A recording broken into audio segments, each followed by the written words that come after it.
አለ።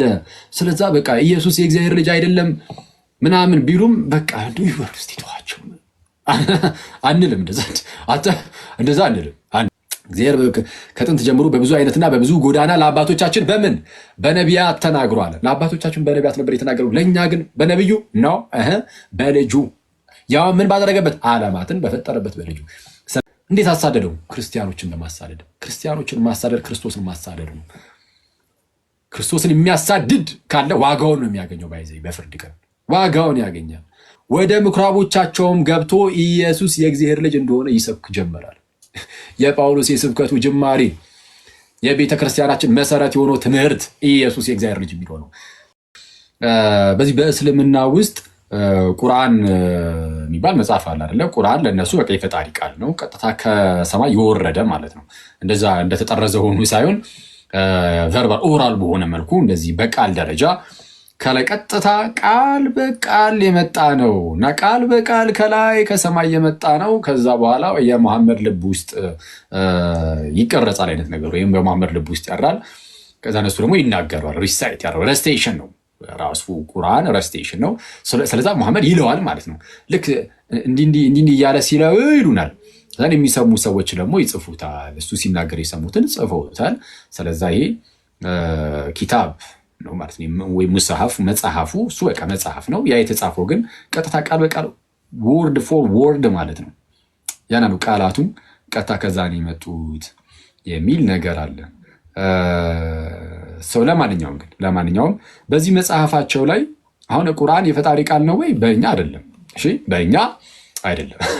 ሙስሊም ወንድሞቻችን እንወዳችኋለን፣ እናከብራችኋለን። ግን ያው ቁርአን ግን ለእኛ የፈጣሪ ቃል በፍጹም አይደለም።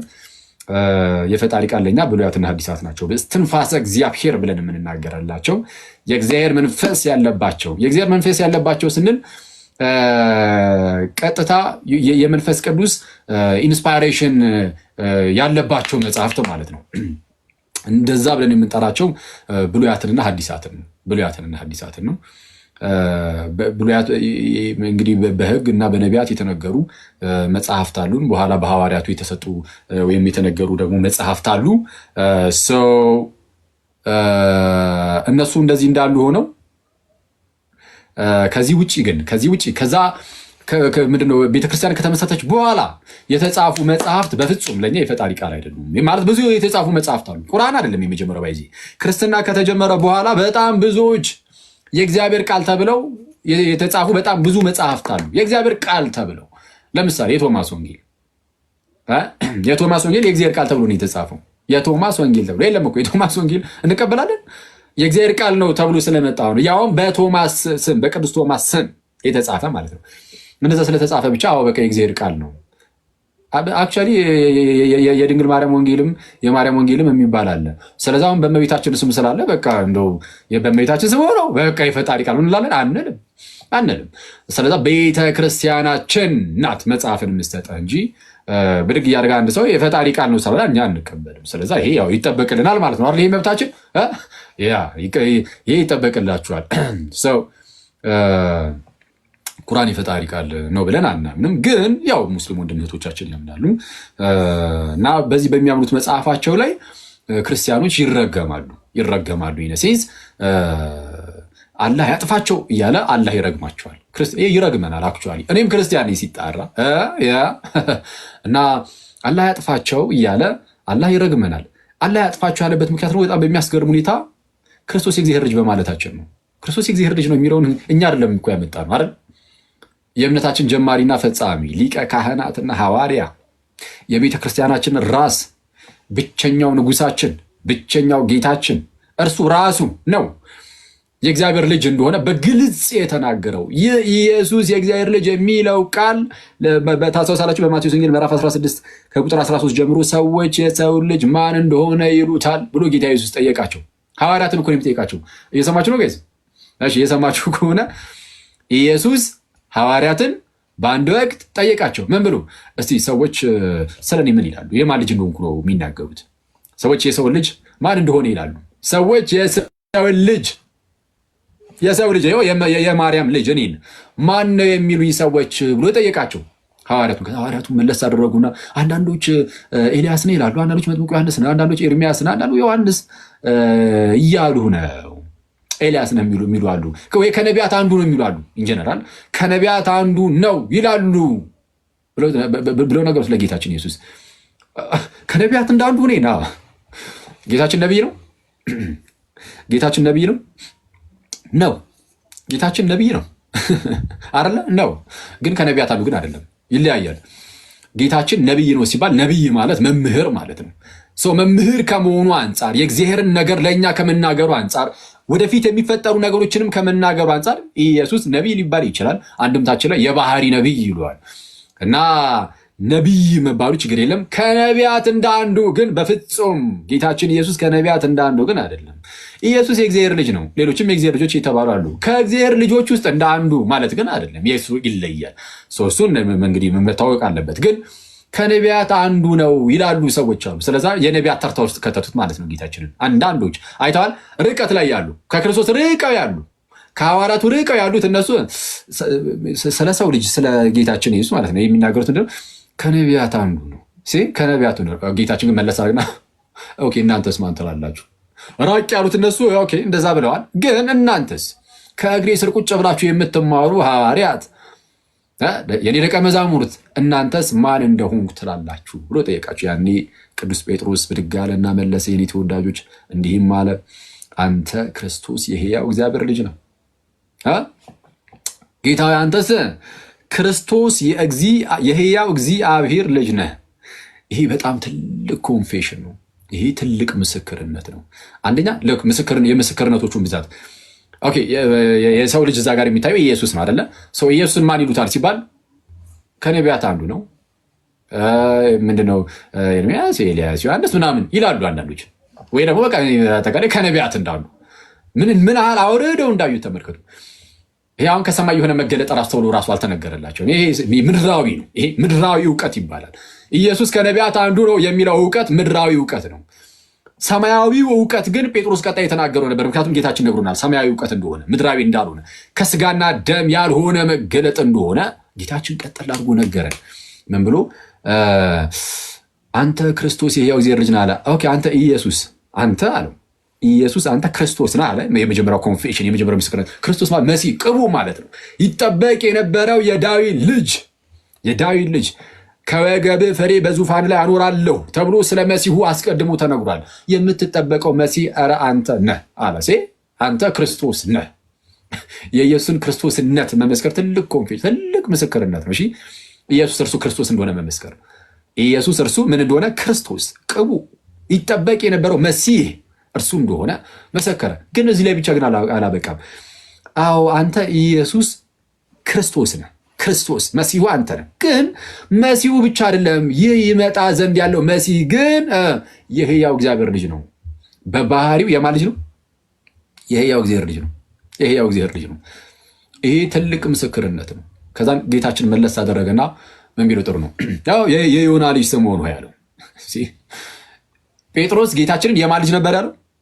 ጴጥሮስ ጌታችንን የማን ልጅ አለው? የሕያው እግዚአብሔር ልጅ። ጌታችን ግን መለስ አደረገና ጴጥሮስ የሕያው እግዚአብሔር ልጅ አላለው። ጴጥሮስን የሕያው እግዚአብሔር ልጅ አላለው። አሁን ጌታችን የሕያው እግዚአብሔር ልጅ ሲባል ባህርያዊ ልጅነቱ ነው። ስለዚህ አሁን በባህርያዊ ልጅነት ስለሆነ እየተጠራሩ ያሉት ይላል ማን? ቅዱስ ዮሐንስ አፈወርቅ። ይህንን የመጽሐፍ ቅዱስ ክፍል ሲተረጉም ማለት ነው ምን ይለዋል? ልክ አንተ ክርስቶስ የሕያው እግዚአብሔር ልጅ ነህ ሲለው ጴጥሮስ ጌታችን ደግሞ መለስ ያደርግና የዮና ልጅ ስምዖን ሆይ፣ የሕያው እግዚአብሔር ልጅ ስምዖን ሆይ ሳይሆን የዮና ልጅ። ጴጥሮስ የእግዚአብሔር ልጅ ነው ማለት አይሁዳውያን የእግዚአብሔር ልጅ እንደሆኑ ይናገራሉ በጣም በብዙ ክፍል። ኦኬ እግዚአብሔርን አባታችን ይሉታል እና የእግዚአብሔር ልጆች ነን እኛስ አባታችን አንድ እግዚአብሔር ነው እያሉ ተናግሯል። ዮሐንስ ወንጌል ምዕራፍ 8 ላይ አይተናል። ግን የክርስቶስ ግን ለየት ያለ ነው፣ ባህርያዊ ነው እና እሱን አሳያቸዋለሁ። እና ጴጥሮስን ሲናገር ብሏል የዮና ልጅ አለው። በስጋ የሚወልደውን አባቱን ጠራ። ዮና የጴጥሮስ አባቱ ነው። የኬፋ የጴጥሮስ አባቱ ማን ይባላል? ዮና። የዮና ልጅ ስምዖን ሆይ ይህንን ስጋና ደም አልገለጠልህም አለው። የትኛውን? አንተ ክርስቶስ የሕያው እግዚአብሔር ልጅ ነህ የሚለውን ይህንን ስጋና ደም አልገለጠልህም፣ ይህንንስ በሰማይ ያለ አባቴ እርሱ ገለጠልህ እንጂ አንተ ጴጥሮስ ነህ፣ በዚች ዓለት ላይ ቤተ ክርስቲያኔን መሰረታለሁ፣ መንግስቴን መሰረታለሁ። ቤተ ክርስቲያን የክርስቶስ መንግስት ናት። መንግስቴን መሰረታለሁ። ኢየሱስ መንግስት አለው። ባይዚ እዚህ ምድር ላይ ኢየሱስ መንግስት አለው። ንጉስ ነው ኢየሱስ። ኢየሱስ ንጉሳችን ነው። በዚች ዓለት ላይ ቤተክርስቲያኔን እመሰርታለሁ ማለት መንግስቴን እመሰርታለሁ እንደማለት። ልክ ቆላሲስ ምዕራፍ 13 ላይ ወደ ፍቅሩ ልጅ መንግስት አፈለሰን ይላል አይደል? ወደ ፍቅሩ ልጅ መንግስት አፈለሰን ይላል። ያፈለሰን ወደ ቤተክርስቲያን ወደ ፍቅሩ ልጅ መንግስት አፈለሰን። ዝቅ ብሎ ቁጥር 18 ላይ እርሱም የአካሉ ማለትም የቤተክርስቲያን ራስ ነው ይላል። እርሱም ይላል ክብር ሁሉ ለእርሱ ይሁንና የሰማይም የምድርም ጌታ ፈጣሪ ብቸኛው ገዢ ጌታችን ኢየሱስን ማለት ነው። እርሱ የአካሉ ይልና ማለትም የቤተ ክርስቲያን ራስ ነው ይላል። ራስ ነው። ስለዛ ልክ ኤፌሶን ምዕራፍ 1 ቁጥር 23 ላይ እንደተነገረው ለቤተክርስቲያን ራስ እንዲሆን ሰጠው ይላል። ሁሉን ከእግሩ በታች ካስገዛለት በኋላ ለቤተክርስቲያን ራስ እንዲሆን ሰጠው። እርሷም ሁሉም በሁሉ የሚሞላ ሙላቱ ናት ይላል። ቤተክርስቲያን ማለት ነው። ለቤተክርስቲያን ራስ እንዲሆን ሰጠው። ሁሉም ከእግሩ በታች ካስገዛለት በኋላ ለቤተክርስቲያን ራስ እንዲሆን ሰጠው። ስለዛ ንጉስ እንዲሆን ለማን? ለቤተክርስቲያን መንግስቱ ናት። ወደ ፍቅሩ ልጅ መንግስት አፈለሰን ማለት ወደ ቤተክርስቲያን አፈለሰን፣ ጨመረ፣ ወደ አካሉ ጨመረን። ጋይስ እናንተ አሁን ክርስቲያን ወንድምቶቼ በጌታችን በክርስቶስ ኢየሱስ አካል ውስጥ ናችሁ። በጌታችን በክርስቶስ ኢየሱስ መንግስት ውስጥ ናችሁ ማለት ነው። መንግስት ውስጥ ነን ማለት ነው። ስለዚህ አሁን በመንግስት ውስጥ ስንኖር በመንግስት ውስጥ ምን አለ? ንጉስ አለ። ንጉስ የሌለበት ምንድን ነው? መንግስት የለም። ያለ ንግስና መንግስት አለ እንዴ? የለም። መንግስት አለ፣ ንጉስ አለ። በዚች መንግስት ውስጥ ስትኖሩ ንጉሳችሁ ክርስቶስ ነው። ለንጉሱ ባሪያ ተገዥ ሆነን ነው የምንኖረው። የእግዚአብሔር ልጆች ብቻ አይደለንም፣ በዚህ ባሪያም ጭምር ነን። ጳውሎስም ጴጥሮስም የክርስቶስ ባሪያው እያሉ ይጽፈውልናል። ጴጥሮስ የክርስቶስ ባሪያ የመሆን ጳውሎስ የክርስቶስ ባሪያ የመሆን ይላሉ። እና ጴጥሮስ የክርስቶስ ባሪያ ነኝ ካለ እኛማ እንዴታ። ስለዛ ንጉሳችን ክርስቶስ ነው። እና ቤተክርስቲያኔን መሰርታለሁ ሲል መንግስቴን መሰርታለሁ እያለ ነው። አንተ ጴጥሮስ ነህ፣ በዚች ዓለት ላይ መንግስቴን ቤተክርስቲያኔን እሰራለሁ፣ የገሃነም ደጆች አይችሏትም ብሎ ተናገረው። አሁን እዚህ ላይ አንድ ነገር እዩ። በዚህ ዓለት ላይ ቤተክርስቲያንን እሰራለሁ የሚለውን ቅዱስ ዮሐንስ አፈወርቅም አንተ ክርስቶስ የሕያው እግዚአብሔር ልጅ ነህ የሚለው የጴጥሮስን ኮንፌሽን ማለቱ ነው ይላል።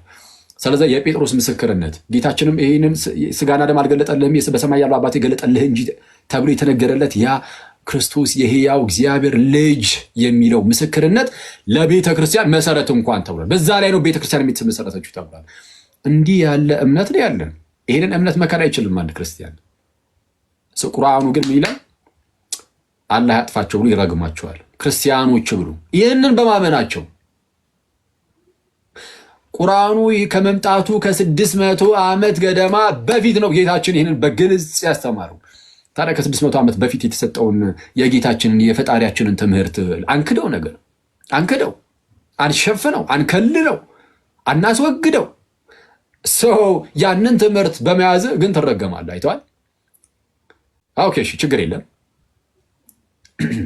ከኛ የሚጠበቀው ምንድን ነው? በፍጹም እንደውም ኢየሱስ እርሱ ክርስቶስ የእግዚአብሔር ልጅ መሆኑን የሚክድ እርሱ የተረገመ ነው ብለን ይሄ ትምህርት ከኛ የራቀ እንደሆነ እናሳያለን ማለት ነው። ከዚህ ጋር በተያያዘ ያው የቁርአን ክፍል ጠቅሼላችሁ ነበረ። 9ኛው ሱራን 30ኛው አያ ላይ ክርስቲያኖች አልመሲህ የአላህ ልጅ ነው ይላሉ፣ ይህ ግን በአንደበታቸው ያለው ቃላቸው ነው፣ እንደው አላህ ያጥፋቸው እያለ ይናገራል። ለማንኛውም የአላህ ልጅ ነው የሚለው ላይ እዛው ቪዲዮ ላይም ነግሬያችሁ ነበር። አሁን እንግዲህ አላህ የሚለው እግዚአብሔርን ከሆነ በቃ ክርስቶስ የእግዚአብሔር ልጅ ነው ብያቸዋለሁ። ግን በእስልምና ውስጥ ሙስሊም ወንድመቶች በደንብ ስሙኝ። አሁን እናንተ አላህ ብላችሁ በቃ የምታስቡት አምላክ አለ አይደለ? በህሊናችሁ የምታስቡት እናንተ የምታስቡት ራሱ የአምላክ የኢየሱስ አባት ነው ብዬ አላምንም። ፐርሰናሊ እኔ እንደዛ ብዬ አላምንም። እናንተ የምታስቡት የአምላክ በዛ በቁርአናችሁ ላይ የተጻፈው ምናምን በሙሐመድን በኩል የተገለጠው እሱ የጌታችን የኢየሱስ አባት ነው ብለን አናምንም። እንደዛ አናምንም። ግን ኢየሱስ የእግዚአብሔር ልጅ ማለታችንን እሱን ተቃውሞ ስለሆነ ይህንን እየጻፈ ያለው አረ ኢየሱስ የእግዚአብሔር ልጅ ነው ብለን ዛሬ የተወሰነ ነገር ከመጽሐፍ ቅዱስ አሳያችኋለሁ። እና ይሄ መሰረታዊ ትምህርታችሁ ነው ክርስቲያኖች። ይህንን በተአምር ይህን ማወቅ ብቻ አይደለም ማሳወቅም አለባችሁ። ይህንን አሁን የምትሰሙ ወንድም እህቶቼ ሁላችሁም ታውቁታላችሁ። እርግጥ ቀለል ያለ ነገር ነው። መጽሐፍ ቅዱስን በግልጽ ስለሚናገሩ ብዙዎቹን ታውቋቸዋላችሁ። ኦፍኮርስ ሁሉንም ታውቋቸዋላችሁ። ግን ትይዙና በምን መልኩ ማስረዳት እንዳለባችሁ ነገራችሁና ቤታችሁ ውስጥ ላሉ ሰዎች ኢየሱስ የእግዚአብሔር ልጅ መሆኑን አሁን በማሳያችሁ መልኩ ታስረዷቸዋላችሁ። እሺ፣ ለታናናሽ ወንድሞቻችሁ፣ እህቶቻችሁ፣ ለታናናሽ ብቻ ነው፣ ለኩዮቻችሁ፣ ለጓደኞቻችሁ፣ ያው ይሄ በስራ ቦታ፣ በትምህርት ቤት፣ የሃይስኩል ተማሪዎች፣ የሰንበት ትምህርት ቤት ተማሪዎች፣ የዩኒቨርሲቲ ተማሪዎች ምናምን አላችሁ አይደለ? አውሩ እንጂ ስለ ክርስቶስ አውሩ። አታፍሩበትም አይደል? በክርስቶስ ታፍራላችሁ እንዴ? ታፍራላችሁ በክርስቶስ? በክርስቶስ አታፍሩም። በክርስቶስ የሚያፍር ቢኖር ጌታችን በክብር በመጣ ጊዜ በአባቱ ፊት ያፍርበታል። ስለዛ ማንም ክርስቲያን አያፍርም በክርስቶስ። ስለዛ ስለ ክርስቶስ አውሩ። ኢየሱስ የእግዚአብሔር ልጅ የሆነ ቀላል አድርጋችሁ ጀምሩ። ለምሳሌ እዚህ እንማማር የለ እሷን በደንብ አድርጋችሁ ይዙና አሁን ሰጣችሁን ትንሽ አጭር ነገር የ10 ደቂቃ 15 ደቂቃ ነገር ሰጣችኋለሁ። 10 ደቂቃ 15 ደቂቃ በቃ አለቀ። እሷን እናንተ ቀልጠፍ አድርጋችሁ ይዟትና እኔ ስለማንዛዛባችሁ እሷን ያዝ ታደርጉና ዝም ብለህ ለምሳሌ ቀስ አድርገህ ተናግሯለህ። እኔ የምልህ ኢየሱስ ግን ወልድ ነው ምናምን ሲባል አብ ወልድ መንፈስ ቅዱስ እንላለን። ወልድ ኢየሱስ ነው። ወልድ ማለት ልጅ ነው። ስለዚህ ልጅ ከተባለ የአብ ልጅ ነው፣ የእግዚአብሔር ልጅ ነው። የእግዚአብሔር ልጅ ነው ሲባል እንዴት እንደሆነ ግን እኮ እንደዚህ እየተማማርን ከዚህ አንጻር ነው እኮ ተብሎ ደስ ይላል ምናምን ብለህ ቀለል አድርገህ ነገር የሆነ ትምህርት አስመስለህ አትስጠው። አንዳንድ ሰው ትምህርት ምናምን ሲመስለው ያው በሚያሳዝን ሁኔታ አእምሯችንም እየፈዘዘብን ስለመጣ እንደዛ ትምህርት ሳታስመስል የሆነ ቀለል አድርገህ ፍሬንድሊ የሆነ ወሬ አድርገውና ምንም አይነት ነገሮችን እንደምታወራው ግን በክብር እንደዛ አድርገህ በቃ ኢየሱስ የእግዚአብሔር ልጅ መሆኑን ቀለል አድርገህ ንገረው ፕሊዝ። በጌታ ይሄንን አድርጉ ሁላችሁም። እሺ እንደው በእግዚአብሔር እኔም አደርጋለሁ። በዙሪያ እንደዚህ አይነት ሰዎች ሲያጋጥሙ ኢየሱስ የእግዚአብሔር ልጅ መሆኑን በደንብ የማይረዱ ሰዎች ሳገኝ አደርገዋለሁ። እግዚአብሔርን በቃ እኔ በእናንተ ፊት ቃል ገብቻለሁ። ስለዚህ እኔ እንደዛ አደርጋለሁ። በዙሪያ ያሉ ሰዎች ምናምን ካጋጠሙኝ አድርገዋለሁ። እናንተም ግን አድርጉት። ትምህርት ቤት የሃይስኩል ተማሪ ቆንጂት ካለሽ አንበሳው፣ አንተም የግቢ ተማሪዎችም እንዳልኳችሁ ሰንበት ትምህርት ቤት ላይም እናንተ እንኳን ታውቁታላችሁ ብዬ ተስፋ አደርጋለሁ። ሌሎቻችሁም በመስሪያ ቤት ደረጃም ያላችሁ መስሪያ ቤት ቢሮአችሁ ውስጥ ምናምን ምን ችግር አለው? ቀለል አድርጋችሁ የሰውን ሃይማኖት እንዳትነቅፉ፣ ሳትነቅፉ ምናምን ሳትሳደቡ፣ ቀልድ ውስጥ በሌላ ሃይማኖት አትቀልዱ። አያስፈልገንም። እንደዛ ሳናደርግ እምነታችንን ቀስ አድርገን እና በዛ ውስጥ አሁን ይሄ የምትናገሩት የእግዚአብሔር ቃል ስለሆነ ስለ ክርስቶስ ስለሆነ ሳይታሰብ እናንተ እኮ በቃ ዝም ብላችሁ እናንተ በቃ ማድረግ ያለባችሁን ብቻ አድርጉ። በዚህ ውስጥ ግን መንፈስ ቅዱስ ምናልባት የነዛ ሰዎች ልብ ውስጥ ይሰራል። ክርስቲያንም ከሆነ ስለ ኢየሱስ ማሰብ እንዲጀምር ሊያደርገው ይችላል። የመጀመሪያው ሂደት እሱ ነው። ለክርስትናችን ስለ ክርስቶስ ማሰብ እንድንጀምር ያደርጋል።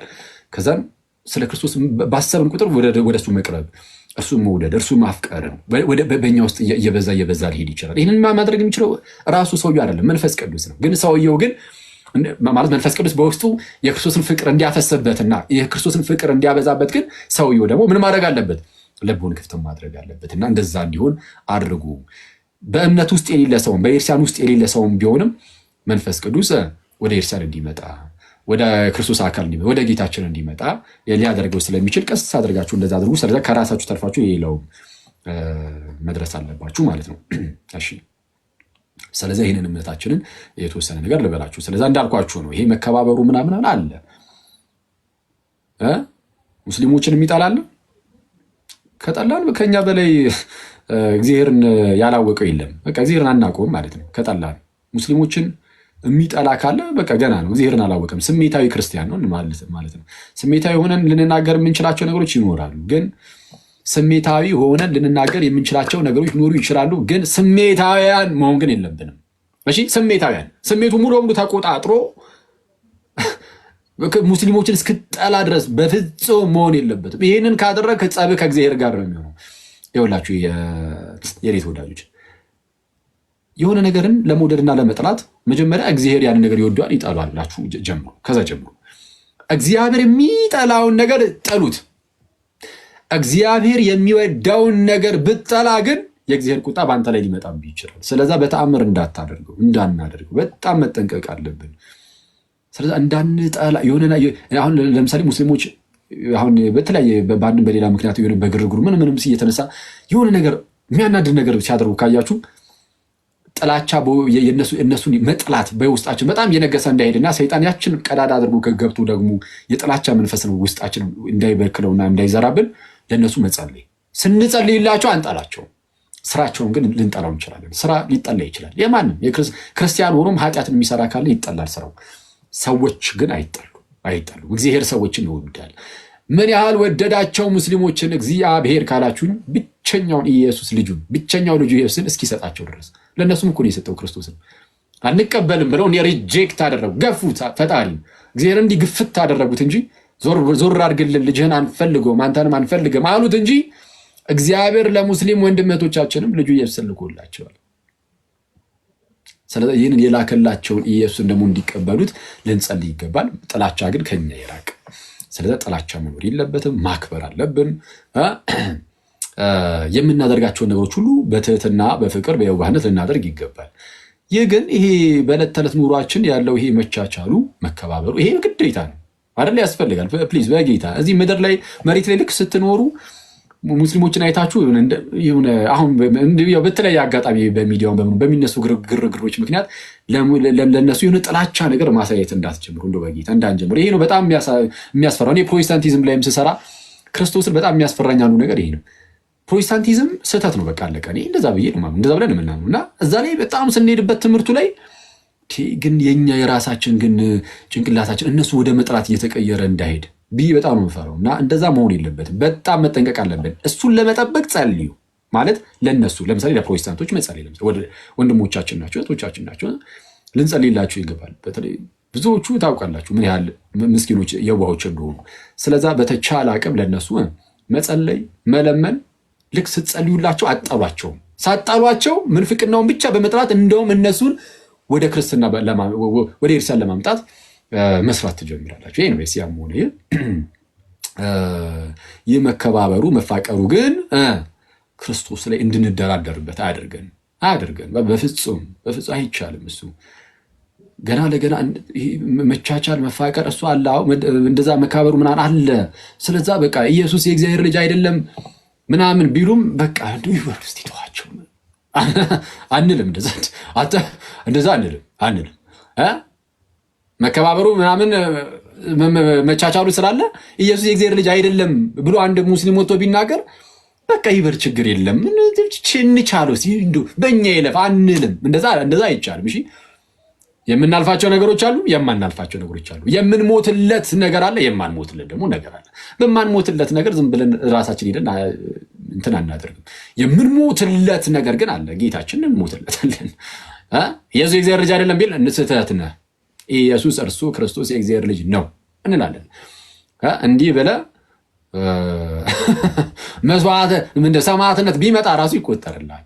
እንዲህ በማለት ከሆነ የሚመጣብህ ማለት ነው። ግን ዝም ብሎ በሆነ ባሉ ነው። ግን ዝም ብለን የሆነ ኳረድ ውስጥ አንገባም። በሆነ ባሉ ጭቅጭቅ ውስጥ ግን አንገባም። በቃ ይሄኛው ግን ክርስቶስ ላይ ግን አንደራደርም። አምላካችን ነው፣ ጌታችን ነው። የእግዚአብሔር ልጅ የሚለው ትምህርታችን ኢየሱስ ጌታ አይደለም የሚል ካለ ኢየሱስ ጌታ አይደለም የሚል ካለ ይሄን አንደራደርም። እኛ አይ ስህተት ነው እንላለን። ቦልድሊ በግልጽ ስትሬት ፎርዋርድ ይሄ ስህተት ነው። ኢየሱስ የእግዚአብሔር ልጅ እንደሆነ ከሚያምን በቀር ዓለምን የሚያሸንፍ ማን ነው ተብሎ ተነግሮን፣ እንዲህ ተብሎ ተነግሮን አብና ወልድን የሚክድ እርሱ የክርስቶስ ተቃዋሚ ነው ተብሎ በግልጽ ተነግሮን፣ አሁን እንደዚህ ሲሉ የምናመቻች ከሆነ እኛ በጣም አደጋ ውስጥ ያለ ነው ማለት ነው። ስለዛ ስንመልስ አታክ አናደርግም። እነሱን ሰዎቹን ሙስሊም ወንድሞቻችንን አታክ አናደርጋቸውም፣ ግን ስህተት ናቸው። ኢየሱስ የእግዚአብሔር ልጅ ነው የሚለውን ግን ቦልድሊ እንናገራለን። ኢየሱስ እርሱ የማን ልጅ ነው? ኢየሱስ እርሱ መሲህ ነው፣ ክርስቶስ ነው፣ ግን የሕያው እግዚአብሔር ልጅ ነው። ኢየሱስ የእግዚአብሔር ልጅ ነው። ኢየሱስ የእግዚአብሔር ልጅ ነው። ኢየሱስ የእግዚአብሔር ልጅ ነው። ስለዛ በቁርአኑ ላይ አላህ ያጥፋቸውም ምንም ቢልም በፍጹም ንቅንቅ የማይል አለት የሆነ እውነት ኢየሱስ የእግዚአብሔር ልጅ ነው የሚለው ነው። ስለዚህ እሱ በጣም መታወቅ አለበት ጋይስ። አሁን ሁለቱንም ማመጣጠን አለብን። አንደኛው የሰውን እምነት በጣም እየቀለድንበት ሰዎችን አታክ ወደ ማድረግ መግባት የለብንም። ይህንን የኔ አፕሮች ያ ነው። በቃ እኔ ብቻ ሳይሆን በክርስትናው አፕሮች ፕሪንስፕላችን ሰዎችን ማብሸቅ የለብንም። በጣም መጠንቀቅ አለብን። ግን ያው ስሜታዊ ስለምንሆን በጣም ይሄ ማብሸቅ ነገር እኛ ላይ ሲመጣብን ሲያበሽኩን ጌታችንን ሲሳደቡብን አምላካችንን ሲሳደቡብን ምን የእናንተ ይኸው ባይሆን የራሳችሁ መጽሐፍ ላይ እንደዚህ የሌለ እንደ እያልን አሁን የተለያዩ ሰዎች በጣም በስፋት እንደዚህ ያደርጉ የለ በቃ እንግዲህ ከመጣው አንጻር በቃ እንደዛ አደረግን። ግን አዘ ፕሪንሲፕል ግን እንደ ፕሪንሲፕል ግን በቃ በየዋህነት ሰዎችን ባለማብሸቅ በቃ እንደዛ እናደርጋለን። ያንን እንይዝና ግን ደግሞ በጣም ለጠጠ ነው ግን እንዳይበሽቁ ብለን ግን የኢየሱስን የእግዚአብሔር ልጅነት ጸጥ የኢየሱስን አምላክነት የኢየሱስን ጌትነቱን የሥላሴና የአምላካችን የእግዚአብሔርን ስሉስ አካልነት ጸጥ ምናምን ልንል ግን አንችልም። ስለዛ የሆነ አንደኛውን ጫፍ ብቻ ሳንለጠጥ እንደዚህ መካከል ላይ ሆነን በዚህ መልኩ ነው ማስቀመጥ ያለብን ብዬ አስባለሁ። እሺ ስለዚህ አሁን ሰብሰብ ስትሉ ከጓደኞቻችሁ ጋር ምናምን የምትማማሯትን ነገር ልስጣችሁ፣ በምን መልኩ እንደምትነግሯቸው ኢየሱስ የእግዚአብሔር ልጅ እንደሆነ ከመጽሐፍ ቅዱስ ለማሳየት ማለት ነው። እንግዲህ ኢየሱስ የእግዚአብሔር ልጅ ነው አይደለም ከሚለው ጋር በተያያዘ ብዙ ሰዎች የሚያነሱት ነገር ምን መሰላችሁ? አይ ኢየሱስ የእግዚአብሔር ልጅ አይደለም የሚሉና በተለይ በእስልምና ውስጥ ያሉ ወንድሞቻችን ምናምን ግን መጽሐፍ ቅዱስ ላይ እኮ የእግዚአብሔር ልጅ እንደሆነ ይናገራል ስትሏቸው በግልጽ ኢየሱስ የእግዚአብሔር ልጅ እንደሆነ መጽሐፍ ቅዱስ ይናገራል ስትሏቸው አይ ኖ እሱ እኮ ሌሎችም ፍጥረታት የእግዚአብሔር ልጅ ተብሏል፣ ለሌሎችም ፍጥረታት አብ አባት ተብሏል። ስለዛ የኢየሱስ የእግዚአብሔር ልጅነት ከሌላው የተለየ አይደለም። በቃ እንደዚህ እናንተ እንደምታስቡት አይነት ልጅነት ከሌላው ይሄ ሌሎች ፍጥረታት ምናምን እኛ ራሳችን የእግዚአብሔር ልጅ እንባል የለ ከኛ ሁሉ በተለየ መልኩ ኢየሱስ የእግዚአብሔር ልጅ አይባልም ይላሉ። እኛ ደግሞ ኧረ ይባላል እንላለን። ከማን ተምረን? ከሰማይ። ይሄ ምድር አለ፣ ይሄ ስጋና ደም የተገለጠ አይደለም፣ ከሰማይ የሆነ ነው ጌታችን እንዳለን። በምን እናውቃለን? እሱን ትንሽ ነገር ላሳያቸው። ይሄ ኖርማል ምድር ላይ ያሉ ሰዎችም ፍጥረታት የእግዚአብሔር ልጅ እንደሚባሉ እንግዲህ በጣም ብዙ ማሳያዎች አሉ። ዘፍጥረት ምዕራፍ 6 ላይ ለምሳሌ በሴት በኩል የሚመጡ ዘሮች ማለት ነው። አዳም ሴትን ይወልድና ከዛን በሴት በኩል የሚመጡት ትውልዶች አሉ፣ በቃየል በኩል የሚመጡ ደግሞ ትውልዶች አሉ። እና በሴት በኩል የሚመጡ ትውልዶችን ዘፍጥረት ምዕራፍ 6 ቁጥር 2 ላይ የእግዚአብሔር ልጆች ብሏቸዋል። የእግዚአብሔር ልጆች። ኢሳያስ ምዕራፍ 63 ቁጥር 16 ላይም ምን ይላል? አንተ አባታችን ነህ፣ ስምህም ከዘላለም ታዳጊያችን ነው ይላል። አንተ አባታችን ነህ፣ ሰው አባታችን ተብሏል እግዚአብሔር። ሚልኪያስ ምዕራፍ 2 ቁጥር 10 ላይም ለሁላችን አንድ አባት ያለን አይደለምን? አንድ አምላክስ የፈጠረን አይደለምን ይላል። ስለዛ የተፈጠረው በአንድ አምላክ ነው፣ ለሁላችን ያለን አንድ አባት ነው እየተባለ ይነገራል። ስለዚህ የእግዚአብሔር ልጆች ተብሎ ወይም ደግሞ አብ አባታችን ነው ተብሎ እንደዚህ ሊጠራ ይችላል። መላእክትም የእግዚአብሔር ልጅ ተብለዋል። መላእክት በኢዮብ ምዕራፍ 1 ቁጥር 6 ላይ ትንቢተ ኢዮብ መጽሐፈ ኢዮብ ምዕራፍ 1 ቁጥር 6 ምዕራፍ 2 ላይም ከዕለታት በአንድ ቀን የእግዚአብሔር ልጆች በእግዚአብሔር ፊት ለመቆም መጡ ይልና ከዕለታት በአንድ ቀን የእግዚአብሔር ልጆች በማን ፊት? በእግዚአብሔር ፊት ለመቆም መጡ። በእግዚአብሔር ፊት የሚቆሙት መላእክት ናቸው አይደለ? በእግዚአብሔር ፊት የሚቆመው እኔ ገብርኤል ነኝ እንዳለ ሰው በእግዚአብሔር ፊት ለመቆም መጡ ይልና በመካከላቸው ማን ነበረ? በመካከላቸውም ሰይጣን ነበረ። ሰይጣን ደግሞ በመካከላቸው መጣ ይላል። ኢዮብን ለመፈተን ፍቃድ ሊወስድ ማለት ነው ከእግዚአብሔር። ስለዚህ የእግዚአብሔር ልጆች ተብሎ ደግሞ እንደዚህ ይጠራሉ። መላእክት የእግዚአብሔር ልጆች ተብለዋል። ሰዎች የእግዚአብሔር ልጆች ተብለዋል። አይሁዳውያን የእግዚአብሔር ልጆች ተብለዋል። ቅድም እንዳልኳችሁ ዮሐንስ ምዕራፍ 8 ላይም አንድ አባት አለን እርሱም እግዚአብሔር ነው ብለው አይሁዳውያን ሲናገሩ አይተናል። ታዲያ የጌታችን በምንድን ነው የሚለየው ከተባለ አጠር አድርጌ ነው የምነግራችሁ። የመጀመሪያው በመጽሐፍ ቅዱሳችን ላይ የእግዚአብሔር የገዛ ልጁ ተብሎ የተጠራ ከጌታችንና ከመድኃኒታችን ከኢየሱስ ክርስቶስ በቀር ማንም የለም። ነጥብ 1 በሉ። ነጥብ 1 የእግዚአብሔር የገዛ ልጅ የእግዚአብሔር የገዛ ልጁ his own son የራሱ የገዛ ልጁ የገዛ ልጅ ተብሎ ሊጠራ የሚችለው ከኢየሱስ በቀር ማንም የለም በመጽሐፍ ቅዱሳችን። አብም የገዛ አባቱ ተብሎ ለኢየሱስ ካልሆነ በስተቀር ሌላ ለማንም ሊጠራ አይችልም። በመጽሐፍ ቅዱሳችን ላይ ኢየሱስ የእግዚአብሔር የገዛ ልጁ ተብሎ ተጠርቷል ብቻው፣ ሌላ አይጋራውም ይሄንን አገላለጽ። ምክንያቱም የገዛ የሚለው ቀጥታ ከእርሱ የተገኘ እንደሆነ ስለሚያሳይ የገዛ ነው የሚለው። ማስረጃ ሮሜ ምዕራፍ 8 ቁጥር 32 ላይ እንዲላል ለገዛ ልጁ ያራራለት ነገር ግን ስለ ሁላችን አሳልፎ የሰጠው እንዲያ ሁሉን ነገር ከእርሱ ጋር እንዴት አይሰጠንም ይላል። ለማን ያራራ? ለገዛ ልጁ ያራራለት። ለገዛ ልጁ ያራራለት ካለ ኦኬ፣ ኢየሱስ የገዛ ልጁ ነው። ኢየሱስ ምኑ ነው? የገዛ ልጁ ነው። የገዛ ልጁ ነው ማለት ቀጥታ ከእርሱ የሚገኝ ነው ማለት ነው። ልክ ለምሳሌ ያንተ የገዛ ልጅህ ከተባልክ ቀጥታ ከአንተ የተወለደ ነው ማለት ነው። ሰው ኢየሱስ የአብ የገዛ ልጁ ተብሎ ተነግሮለታል።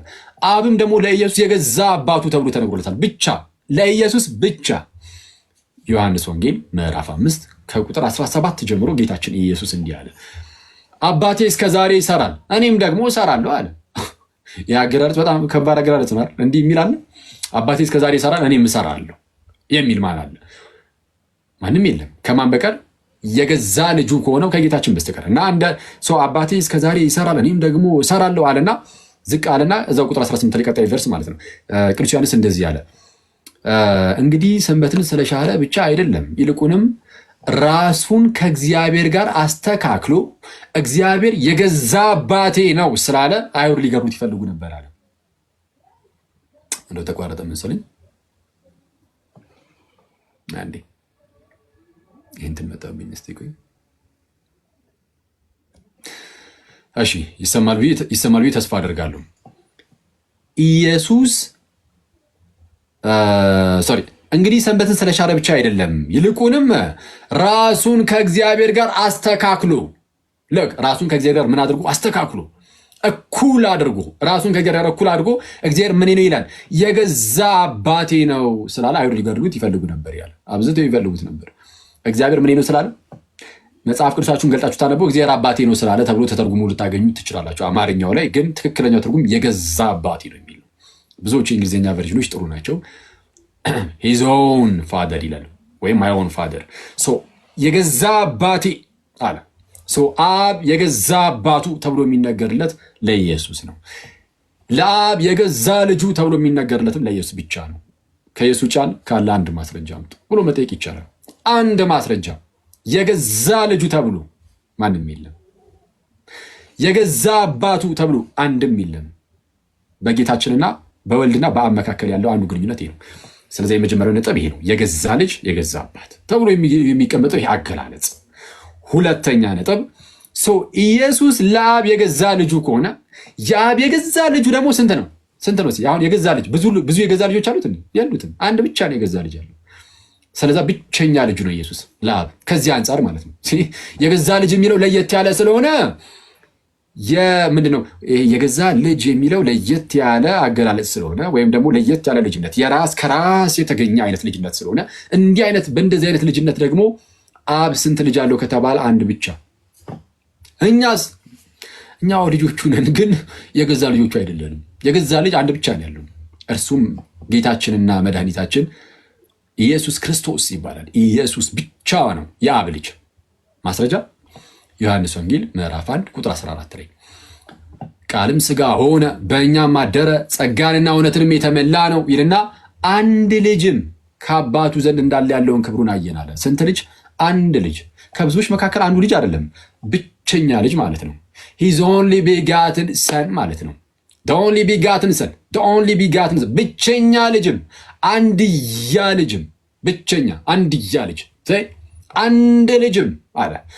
ብቸኛ ልጅ አለ። እኛስ ልጆቹ አይደለንም? ለአብ ነን፣ ግን የክርስቶስ ልጅነት ይለያል። የገዛ ልጁ ነው ኢየሱስ። ለአብ የገዛ ልጁ ከእርሱ የሚገኝ የሆነ ልጁ፣ በስጦታ የተሰጠው አይደለም፣ የገዛ የሆነ ልጁ እንደዛ በመሆኑ ምክንያት ብቸኛ ልጁ ነው። ተጨማሪ ማስረጃ ዮሐንስ ወንጌል ምዕራፍ 1 ቁጥር 18 ላይ ከቁጥር 17 ጀምሮ ሕግ በሙሴ ተሰጥቶ ነበረ፣ ጸጋና እውነት ግን በጌታ በኢየሱስ ሆነ ይልና መቼም ቢሆን እግዚአብሔርን ያየው አንድ እንኳ የለም፣ በአባቱ እቅፍ ያለ አንድ ልጁ እርሱ ግን ተረከው ይላል። በአባቱ እቅፍ ያለ አንድ ልጁ። አንድ ልጁ ማለት ከብዙዎች መካከል፣ አሁንም ደግሞ ያለው ከብዙዎች መካከል አንዱ ማለት አይደለም። ሂዝ ኦንሊ ቢጋትን ሰን ነው የሚለው፣ ብቸኛ ልጁ፣ አንድያ ልጁ እርሱ ተረከው። በአባቱ እቅፍ ያለን የተባለው ምንድን ነው? በአባቱ እቅፍ ያለ ማለት አገላለጹ ራሱ አያስገርም? በእርሱ እቅፍ ያለ እና እቅፍን ከመተረክ ጋር አገናኝቶታል። እግዚአብሔር ላይ አንድ ሰው እንኳን የለም ተባለ። ሙሴ እኮ ምን ያህል ጊዜ እግዚአብሔር እንዳነጋገሩ አስቡ። ምን ያህል ጊዜ ሙሴ እግዚአብሔርን አነጋገረው። እንደ ሙሴ ያለ ነቢይ አይነሳም በእስራኤላውያን ወይም በአይሁዳውያን ተባለ። ግን ስለ ኢየሱስ እሱ ራሱ እንግዲህ የሙሴ ራሱ ጭንቅላታችን ውስጥ ይዘነው ግን ምን አለ? መቼም ቢሆን እግዚአብሔርን ያየው አንድ ሰው እንኳ የለም፣ አንድ ሰው እንኳ የለም ከተባለ ሙሴ ራሱ ማለት ነው ጨምሮ። ጌታችን ግን በአባቱ እቅፍ ያለ ብቸኛ ልጅ ተባለና እርሱ ተረከው ተባለ። ማየት አይደለም ይተርከዋል። ጌታችን አብን ተረከው ተባለ። ለምን? የባህሪ ልጁ ነው፣ የገዛ ልጁ ነው፣ የገዛ ልጁ ነው። አንቻል ዘንሰካሽ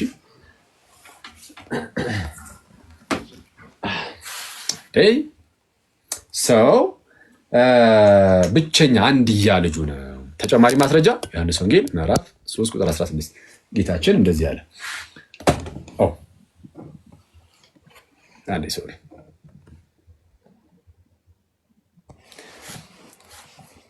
በእርሱ የሚያምን ሁሉ የዘላለም ሕይወት እንዲኖረው እንጂ እንዳይጠፋ እግዚአብሔር አንድያ ልጁን አሳልፎ እስኪሰጥ ድረስ ዓለምን እንዲሁ ወዶታል አለ። በእርሱ የሚያምን ሁሉ የዘላለም ሕይወት እንዲኖረው እንጂ እንዳይጠፋ እግዚአብሔር አንድያ ልጁን ማለትም ብቸኛ ልጁን እስኪሰጥ ድረስ ዓለምን እንዲሁ ወዶታል።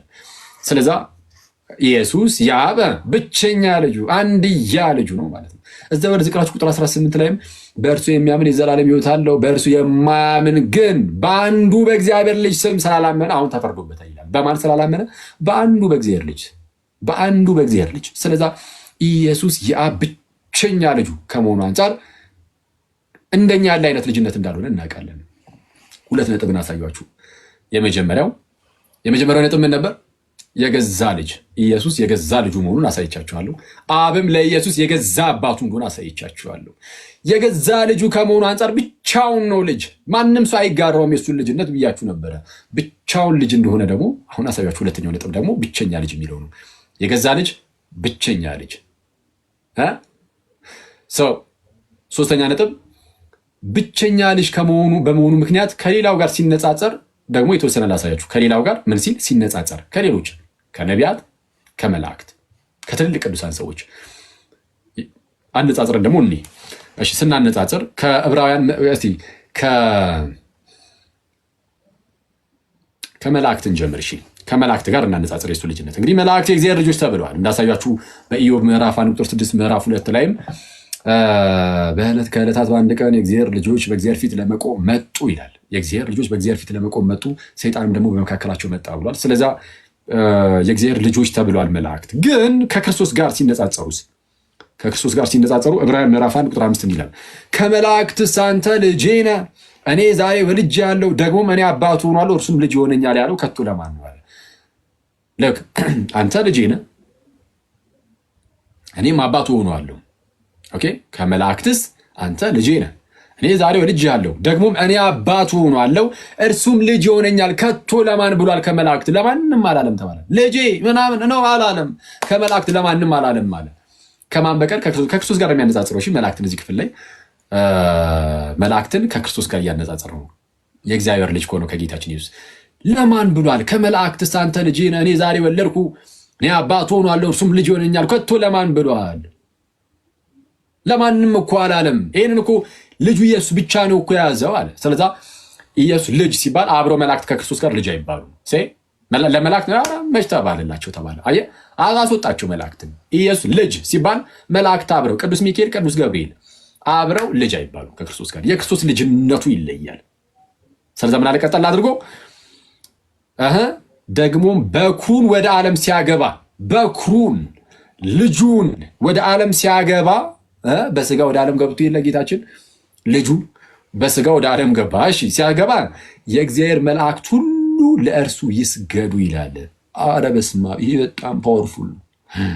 ልክ ከመላእክትስ አንተ ልጄ ነህ፣ እኔ ዛሬ ወለድኩ፣ እኔ አባቱ ሆናለሁ፣ እርሱም ልጅ ይሆነኛል ለማን ብሎ ነበረ? አላለም እኮ አለና ደግሞ በኩሩን ወደ ዓለም ሲያገባ፣ እንደውም በኩሩን ወደ ዓለም ሲያገባ አለ ልጁን ወደ ዓለም ሲያገባ የእግዚአብሔር መላእክት ሁሉ ለእርሱ ይስገዱ ይላል። ለልጁ ንጽጽሩን ያያችሁት ነው። ኢየሱስ የእግዚአብሔር ልጅ ነው። መላእክት የእግዚአብሔር ባሪያ ናቸው። ከልጅነት አንጻር ሲነገር አብሮ ልጅ አይባሉም መላእክት። ስለዚህ አሁን ንጽጽሩን ይዩት። ኢየሱስ ነው የእግዚአብሔር ልጅ የሚባለው። እንደውም መላእክት ወደ ዓለም በኩሩ ሲገባ የሚሰግዱ ናቸው። ለማን? ለበኩሩ፣ ለልጁ ለኢየሱስ አይደል? ደግሞም በኩሩን ወደ ዓለም ሲያገባ የእግዚአብሔር መላእክት ሁሉም ለእርሱ ይስገዱ ይላል። ማነው ለክርስቶስ የሚሰግደው አለ? ወይም ለልጁ ለእግዚአብሔር ልጅ የሚሰግደው ማነው አለ? የተወሰኑ መላእክት ሚካኤልና ገብርኤል፣ ቅዱስ ሚካኤልና ቅዱስ ገብርኤል ነው። መላእክቱ የእግዚአብሔር መላእክት የተባለ ሁሉ የእግዚአብሔር መላእክት ሁሉም ለእርሱ ይስገዱ። በስመ አብ። ጌታችን እንዴት ያለ ክብርን ያለው አስባችሁታል? በእግዚአብሔር ስም የእግዚአብሔር መላእክትን አስቧቸው ጋይስ፣ ምን አይነት ክብር እንዳላቸው። መናፍስት ናቸው እና እነዛ መናፍስት የእግዚአብሔር መላእክት እነዛ ኃያላን እነዛ ሁሉም ይላል ባይዜ ይሰመርበት፣ ሁሉም ለኢየሱስ ይሰግዳሉ፣ በኢየሱስ ፊት የሚንበረከኩ ናቸው። ኧረ በስመ አብ። ክብር ሁሉ ለጌታችን በእውነት እና ከመላእክት አንተ ልጄ ነህ፣ እኔ ዛሬ ወለድኩ፣ እኔ አባቱ ሆናለሁ፣ እርሱም ልጅ ይሆነኛል። ከቶ ለማንም ደግሞ በኩሩን ወደ ዓለም ሲያገባ የእግዚአብሔር መላእክት ሁሉም ለእርሱ ይሰግዳሉ ይላል። ስለዚህ አሁን በንጽጽር ደረጃ መላእክት እንኳን አብሮት ልጅ አይባሉም ተባለ። የእርሱ ልጅነት ከፍ ያለ ነው፣ ለየት ያለ ነው። መላእክትን ሁሉ የሚያሰግድ ነው። መላእክት ሁሉ የሚያመልኩት ጌታ ነው፣ ኢየሱስ ማለት ነው፣ የእግዚአብሔር ልጅ ማለት ነው። ሰው ንጽጽሩ ከመላእክት አንጻር ስታነጻጽሩት ይኸው ተመልከቱ።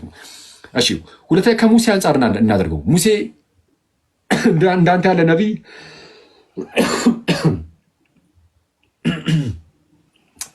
አይነሳም የተባለለት ነው እና እንደርሱ ያለ ነቢይ አልተነሳም ተብሎ የተነገረለት ነው። ሙሴ በአይሁዳውያን ዘንድ ትልቅ ቦታ አለው። ከእርሱ ጋር ስናነጻጽረውስ ዕብራውያን እዛው ምዕራፍ 3 ቁጥር 5 ላይ ያነጻጽሯል ጳውሎስ። አሁንም ሙሴስ በኋላ ስለሚነገረው ነገር ምስክር ሆኖ ምስክር ሊሆን በቤቱ ሁሉ እንደ ሎሌ ወይም እንደ ባሪያ የታመነ ነበረ። ማን? ሙሴ። በኋላ ለሚመጣው ነገር ምስክር ሊሆን እንደታመነ ሎሌ እንደ ሎሌ የታመነ ነበረ። እንደ ሎሌ እንደ ባሪያ የታመነ ነበር። ክርስቶስ ግን እንደ ልጅ በቤቱ ሁሉ ላይ የታመነ ነው። ሙሴ እንደምን? እንደ ባሪያ እንደ ሎሌ የታመነ ነበር። ክርስቶስ ግን እንደ ልጅ። ልዩነታቸውን አያችሁ? የክርስቶስ ልጅነትን ክርስቶስ ልጅ ሲባል መላእክት አብረው ልጅ አይባሉም፣ ባሪያ ናቸው። ለክርስቶስ ጭራሽ የሚሰግዱ ናቸው። ክርስቶስ ልጅ ሲባል ሙሴ አብሮ ልጅ አይባልም። ሙሴ እንደ ሎሌ ነው፣ እንደ ባሪያ ነው። ክርስቶስ ነው እንደ ልጅ ተባለ። አሁን ሙሴ የእግዚአብሔር ልጅ አይደለም እንዴ? ሙሴ ከአይሁዳውያን ጋር አብሮ የእግዚአብሔር ልጅ ነው። ግን ከክርስቶስ ጋር ልክ አብሮ ሲቀርብ ሙሴ ልጅ አይደለም፣ ብቻውን ኢየሱስ ልጅ ይሆናል። እንደ አጠቃላይ ከነቢያት አንጻር ላነጻጽርላችሁ። ዕብራውያን ምዕራፍ 1 ቁጥር 1 ላይ ታስታውሳላችሁ። ምንድን ነበር ያለው? የዕብራውያን ጸሐፊ ቅዱስ ጳውሎስ ዕብራውያን ምዕራፍ 1 ቁጥር 1 ላይ እግዚአብሔር ከጥንት ጀምሮ በብዙ አይነትና በብዙ ጎዳና ለአባቶቻችን በነቢያት ተናግሮ ይላል። ልክ እግዚአብሔር ከጥንት ጀምሮ በብዙ አይነትና በብዙ ጎዳና ለአባቶቻችን በማን ተናግሮ? በነቢያት ተናግሮ ይላል። እሺ ከጥንት ጀምሮ በነቢያት ነበር የተናገረው። በነቢያት ተናግሮ አሁንስ ሁሉን ወራሽ ባደረገው ደግሞም ዓለማትን በፈጠረበት በልጁ በዚህ ዘመን መጨረሻ ለእኛ ተናገረናል። ከዚህ ቀደም ለነበሩት አባቶቻችን በነቢያት ነበር የተናገሩ አለና ጳውሎስ ቀጠል አደረገና ለእኛ ግን አለ ሁሉን ወራሽ ባደረገው ደግሞም ዓለማትን በፈጠረበት በልጁ በነቢዩ በልጁ እነዛን ነቢያት ብሏቸው ነበረ። ምንድነው? በነቢያት ተናግሮ ብሎ ነበረ።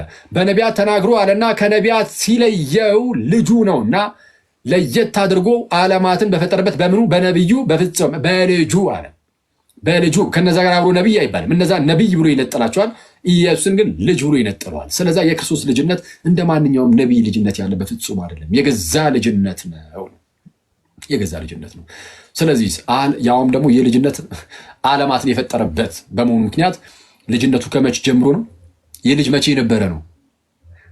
መቼ የነበረ ነው? ይህ ልጅ ዓለማትን የፈጠረው በእርሱ ከሆነ አክቹዋሊ ቃሉ ዘመናትን ይላል። ኤዮንስ ነው የሚለው። ቅዱስ ዮሐንስ አፈወርቅ ይህንን ይይዝና ኦኬ ዘመናትን የፈጠረበት ይላል። ጊዜያትን ዘመናትን በፈጠረበት በልጁ ይላል። ጊዜ እንኳን የተፈጠረው በልጁ ነው። በልጁ ጊዜ ከተፈጠረ እንግዲያውስ ልጁ ከጊዜም ቀደም ብሎ ነበረ። ስለዛ ልጁ ወልድ ከጊዜ ውጭ ነው።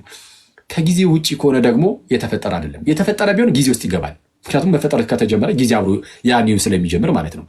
በዚህ ጊዜ ተፈጠረ ስለሚባል ኢየሱስ የመጀመሪያው ፍጡር ቢሆን ኖሮ አርዮሳውያን እንደሚሉት ሙስሊሞች ሲጀመር የመጀመሪያው ፍጡር ነው አይሉም። እነሱ አሁን ባለፈው የመጣ ሰው ነው ብቻ ነው የሚሉት። ነቢዩ ሆኖ በቃ አሁን የዛሬ 2000 ዓመት ብቻ ህልውና ነው የጀመረ። ከነሱ ቀደም ከሙስሊሞች ቀደም ብሎ ግን አሪዮስ ተነስቶ ነበር። አሪዮስ የተሻለ ነው። አሪዮስ ምን አለ? የተሻለ ነው ስላችሁ ከዛ አንጻር ማለት ነው። አስቀድሞ የነበረውን ህልውና ቢያንስ ያውቃል እንጂ አሪዮስም የተረገመ መናፍቅ ነው እና እርጉም መናፍቅ ነው። እሺ እና አሪዮስ ምን ይል ነበረ? መጀመሪያ አብ ኢየሱስን ፈጠረ፣ ኢየሱስን ከፈጠረ በኋላ ዓለማትን ፈጠረ፣ ሌሎችን ፍጥረታት ሰማይን ምድርን ፈጠረበት ይላል። ቅዱስ ዮሐንስ አፈወርቅ ግን ይህንን ጥቅስ ያዝ ያደርግና ምንድነው ዘመናትን ፈጠረበት ይላል፣ ጊዜን ፈጠረበት ይላል። ጊዜን እግዚአብሔር ጊዜን የፈጠረው በልጁ ከሆነ ልጁ ከጊዜ ቀደም ብሎ ነበረ። ስለዛ ከጊዜ ውጭ ነው። ከጊዜ ውጭ ከሆነ በዘላለም ውስጥ ያለ ነው። በዘላለም ውስጥ ከሆነና ጊዜያቱም የተፈጠሩት በልጁ ነው ከተባለ ልጅነቱም የዘላለም ነው። ልጅነቱ ዘላለማዊ የሆነ ልጅነት ነው። ስለዛ ክርስቶስ የእግዚአብሔር ልጅ ነው ሲባል ቃል እንደመሆኑ ነው። የእግዚአብሔር ቃል እንደመሆኑ ዓለማት የተፈጠሩት በእግዚአብሔር ቃል ነው አይደለ? ዓለማት የተፈጠሩት በእግዚአብሔር ቃል ነው። ስለዚህ የእግዚአብሔር ቃል የእግዚአብሔር ልጅ ነው። የእግዚአብሔር ልጅ ነው። የእግዚአብሔር ቃል የኔ ቃል ከማን ነው የሚገኘው? የኔ ቃል ከኔ ነው አይደለ? የአብ ቃል ከማን ይገኛል? ከአብ የሚገኝ ስለሆነ ልጅ ተብሎ ይጠራል። ግን የአብ ቃል ነው ሲባል አካላዊ ቃል ነው። እንደኔ ዝርው ቃል አይደለም። የኔ ቃል ለምሳሌ ጋይስ ከኔ የሚወጣው ቃል ሰው ተብሎ ይጠራል። ከኔ የሚወጣው ዝርው ቃሉ ሰው ተብሎ አይጠራም። የአብ ቃል ኢየሱስ ግን እግዚአብሔር ተብሎ ተጠርቷል። አብ እግዚአብሔር ነው፣ እኔ ሰው ነኝ። ከሰው የሚወጣው ቃል ሰው ተብሎ አይጠራም። በቃ የሰው ቃል ብቻ ነው ተብሎ የሚጠራው። የእግዚአብሔር ቃል ግን ኖርማል ዝም ብሎ ነው። ይሄ ከኛ ጋር ሲገለጥ የሚወጣው ዝሩ ቃል ስላልሆነ አካላዊ ቃል ስለሆነ ስለ ኢየሱስ ስንናገር ከእግዚአብሔር የተገኘው ያ ቃል ግን አካላዊ ነውና እግዚአብሔር ተብሏል። ዮሐንስ ወንጌል ምዕራፍ 1 ቁጥር 1 ላይ በመጀመሪያ ቃል ነበረ፣ ቃልም በእግዚአብሔር ዘንድ ነበረ፣ ቃልም እግዚአብሔር ነበረ ተብሎ እንደተጠራ አካላዊ ነው። ቃል አካላዊ ነው። እግዚአብሔር ነው። ቃል እግዚአብሔር ነው። እግዚአብሔር ዓለማትን በቃሉ ፈጠረ፣ ሚኒንግ በልጁ ፈጠረ። ለዛ ነው ቆላሲስ ምዕራፍ 1 ቁጥር 15 ላይም እርሱ የማይታይ አምላክ ምሳሌ ነው ይልና ልጁ ኢየሱስ እኮ ነው። ከላይ ወደ ፍቅሩ ልጅ መንግስት አፈለሰን ይልና ልጅ ካለ በኋላ እርሱ የማይታይ አምላክ ምሳሌ ነው። ልጅነቱ እንዴት ለየት እንደሚል እርሱ የማይታይ አምላክ ምሳሌ ነው። ልጁ በመሆኑ ምክንያት ነው እንደዚህ የተባሉ። ባይዘቢ የባህሪ ልጁ ባይሆን ኖሮ ለማይታይ አምላክ ምሳሌ ተብሎ አይነገርም። እግዚአብሔርን የሚመስለው አለ የለም ይላል ነቢየ እግዚአብሔር ኢሳያስም። እግዚአብሔርን የሚመስለው ማንም የለም ይላል። ኢየሱስ ግን የማይታይ አምላክ ምሳሌ ነው ተባለ። ለምን? የገዛ ልጁ ስለሆነ። ሁሉን ወላጅ ባደረገው ደግሞ ዓለማትን በፈጠረበት በልጁ በዚህ ዘመን መጨረሻ ለኛ ተናገረን ብሎ ዕብራውያን ምዕራፍ 1 ቁጥር 2 ላይ ማለት ነው ቁጥር 3 ላይ እንዲህ ይላል፣ እርሱም የክብሩ ነጸብራቅና የባህሪው ምሳሌ ነው ይላል። ልጁን ማለት ነው። ልጁ የባህሪው ምሳሌ ነው። አረ የእግዚአብሔር የባህሪው ምሳሌ እግዚአብሔርን በባህሪው የሚመስለው አለ። ማን? ልጁ ብቻ። አንተ ትመስለዋለህ? በባህሪው አትመስለው። ማንም ሰው በባህሪ እግዚአብሔርን አይመስልም በባህሪው። ልጁ ግን የባህሪ ልጁ ነውና የገዛ ልጁ ነውና ራሱን አብን ይመስለዋል። የባህሪው ምሳሌ የክብሩ ነጸብራቅና የባህሪው ምሳሌ ሆኖ ሁሉን በስልጣኑ ቃል እየደገፈ ኃጢአታችንን በራሱ ካነጻ በኋላ በሰማያት በግርማው ቀኝ ተቀመጠ ይላል። ስለዚህ ቆላስይስ 1:15 ላይ እርሱ የማይታይ አምላክ ምሳሌ ነው ይልና የሚታየውም የማይታየውም በሰማይም ያለው በምድርም ያለው ያው እርሱ ይልና ጌታችን ነው። ልጁን የማይታይ አምላክ ምሳሌ የማይታይ አምላክ ምሳሌ የተባለው ልጁ ስለሆነ ነው ብያቸዋለሁ። የገዛ ልጁ ስለሆነ ነው ብያቸዋለሁ እንጂ እግዚአብሔርን በምንም አንመስለው። እንደዛ ካለ በኋላ በሰማይም ያለው አለ ተመልከቱ፣ በምድርም ያለው እሺ፣ የሚታየውም ኦኬ፣ የማይታየውም አለቅነት ቢሆን ስልጣናት፣ ጌትነት ቢሆን ግዛት፣ ይህ ሁሉ በእርሱ ተፈጥሯልና ከፍጥረት ሁሉ በፊት እርሱ በኩር ይላል። በሰማይም ያለው በልጁ ማለት ነው አይደል? ልክ በሰማይም ያለው በምድርም ያለው የሚታየው የማይታየው አለቅነት፣ ስልጣናት፣ ግዛት፣ ጌትነት ሁሉ በእርሱ ተፈጥረዋልና ከፍጥረት ሁሉ በፊት ምንድን ነው? ከፍጥረት ሁሉ በፊት ፍጥረት ከሚባል ነገር ሁሉ በፊት በኩር ነው። ፍጥረት ከሚባለው ነገር ይነጠረውና ከዛ ፍጥረት ከሚባል ነገር ምናምን በፊት ምንድን ነው? ፍጡር ነው አይልም፣ በኩር ነው። ኦኬ፣ በኩር ልጅ ነው። ፕሮቶቶኮስ ልጅ ነው። ከፍጥረት ሁሉ በፊት በኩር ነው። ፍጡር ነው የሚለውን ቃል አልተጠቀመውም። ባይዚ ላይ አንድ ሊቅ ይህንን ያነሳና ስለሌላው ሲናገር ፍጥረት እያለ ይናገራል። ልክ እሱ ጋር ሲመጣ ግን በኩር ነው ይላል። አርጊንስ ነው። አርጊንስን ተሳቀ ነው የምንጠቅሰውና በተለይ እዚህ እና ለዛ ነው ዝም ቢያንድ ሊቅ ብዬ ላልፎ የነበረው። ኤኒዌይስ ከፍጥረት ሁሉ በፊት ምንድነው? በኩር ነው። የተወለደ ነው። ስለዛ ልጅነቱ ከፍጥረት ምናምን በፊት ፍጥረት ውስጥ ጊዜ የለም አለ። ጊዜ ፍጥረት ውስጥ አለ። ስለዛ ከጊዜ በፊት በኩረ ነው። ስለዛ ያሉ ፍጥረታትን ሁሉ በእርሱ ተፈጠሩ። ስለዛ ሁሉ የእርሱ ናቸው። ሁሉ የእርሱ ናቸው። ልጅነቱን አያችሁት? ሰው የመጀመሪያ ይህንን አራተኛ ነጥብ አድርጋችሁ ብትይዙ ጥሩ ይመስለኛል። የትኛውን? ቆይ የመጀመሪያው ነጥብ ምን ሰጥቻችሁ ነበር? እንከልስ። የመጀመሪያው ነጥብ ኢየሱስ እርሱ የእግዚአብሔር የገዛ ልጁ ነው የሚል አሳየኋችሁ። ኢየሱስ የገዛ ልጁ ነው፣ አብም የገዛ አባቱ ተብሎ የተጠራው ለእርሱ ብቻ ነው። ሌላ መጽሐፍ ቅዱስ ማስረጃ ማንም ሰው ማምጣት አይችልም። የገዛ ልጅ ተብሎ የለ አያመጣም። ስለዛ ብቻውን የገዛ ልጅ ነው። የገዛ ልጁ በመሆኑ ምክንያት ብቸኛ ልጁ ሆኗል። ብቸኛ ልጁ ነው። በቃ የገዛ ልጁ የአብ የገዛ ልጁ ኢየሱስ ብቻ ነው፣ እኛ አይደለም። የገዛ ልጁ ማለት ከእርሱ የሚገኝ ስለሆነ ብቸኛ ልጁ ነው። ሁለተኛው ነጥብ እርሱ ነው። ኢየሱስ ብቸኛ ልጁ መሆኑ ከኛ ይለየዋል። እኔ ብቸኛ ልጁ ነኝ የሚል አለ? ለአብ ብቸኛ ልጁ ነኝ የሚል በነጠላ ራሱን ብቻ ወክሎ ማለት ነው። ብቸኛ ልጁ ነኝ የሚል የለም። ኢየሱስ ግን ብቻውን ልጅ እንደሆነ መጽሐፍ ቅዱስ በተደጋጋሚ ነግሮናል። ሶስተኛ በንጽጽር አሳይቻችኋለሁ። የእርሱ ልጅነት ከሌላው አንጻር ከመላእክት ጋር አነጻጽሬላችኋለሁ። መላእክት ከክርስቶስ ጋር ሲሆኑ አብረው ልጅ እንኳን ተብለው ሊጠሩ እንደማይችሉ ይልቁንም ባሪያ ሆነው የእግዚአብሔር መላእክት ሁሉ ለበኩሩ እንደሚንበረከኩ እንደሚሰግዱ የእግዚአብሔር መላእክት ሁሉ ለእርሱ ይስገዱ ይላል ተብሎ እንደተነገረ ከሙሴ ጋር አወዳድሬላችኋለሁ። ዕብራውያን 3ን ከመላእክት ጋር ዕብራውያን ምዕራፍ 1 ቁጥር 5 ጀምሮ ያለውን ከሙሴ ጋር ዕብራውያን ምዕራፍ 3 ቁጥር 5 ጀምሮ ያለውን ጠቅሼላችሁ ሙሴ ይመጣ ዘንድ ላለው ምስክር ሊሆን በቤቱ ሁሉ ላይ እንደ ሎሌ የታመነ ነበር፣ እንደ ባሪያ የታመነ ነበር። ክርስቶስ ግን በቤቱ ላይ እንደማን? እንደ ልጅ የታመነ ነበር። እንደ ልጅ ብሎ ሙሴ አብሮ ከክርስቶስ ጋር ሲቀርብ ልጅ መሆን እንዳልቻለ አሳይቻችኋለሁ። ስለዚህ የክርስቶስ ልጅነት ፍጹም ልዩ ነው። ከአጠቃላይ ከነቢያት አንጻር ደግሞ አሳይቻችኋለሁ። ዕብራውያን ምዕራፍ 1 ጠቅሼ እግዚአብሔር ከጥንት ጀምሮ በብዙ አይነትና በብዙ ጎዳና ለአባቶቻችን በነቢያት ተናግሯል። ለአባቶቻችን በነቢያት ነበር የተናገረው፣ ለእኛ ግን በነቢዩ ነው በልጁ ያው ምን ባደረገበት? ዓለማትን በፈጠረበት በልጁ። ስለዚህ ከነቢያት አንጻር አድርጌ በንጽጽር እንደዚህ ያሳየኋችሁ። አራተኛ ነጥብ አድርጋችሁ እንድትወስዱልኝ የፈለግኩት ልጅነቱ ቀጥታ የገዛ ልጅ ከመሆኑ አንጻር የአብ የባህሪው ምሳሌ ተብሎ እንኳን እስኪጠራ ድረስ ነው። ስለዚህ ዓለማትን የፈጠረበት ከመሆኑ አንጻር እሱን ያዙት። ማለትም ዓለማትን በፈጠረበት በልጁ ነው ያለው፣ ጊዜያትን በፈጠረበት በልጁ ነው ያለው። አንደኛ እሱን ያዙ። እርሱም የክብሩ ነጸብራቅና የባህሪው ምሳሌ ነው ብሏል። የባህሪው ምሳሌ መሆን የሚችል ማንም የለም። እግዚአብሔር በባህሪው ይመስላል የለም። እግዚአብሔር በምን ትመስሉኛላችሁ ያለውም እግዚአብሔር ለዛ እኮ ነው።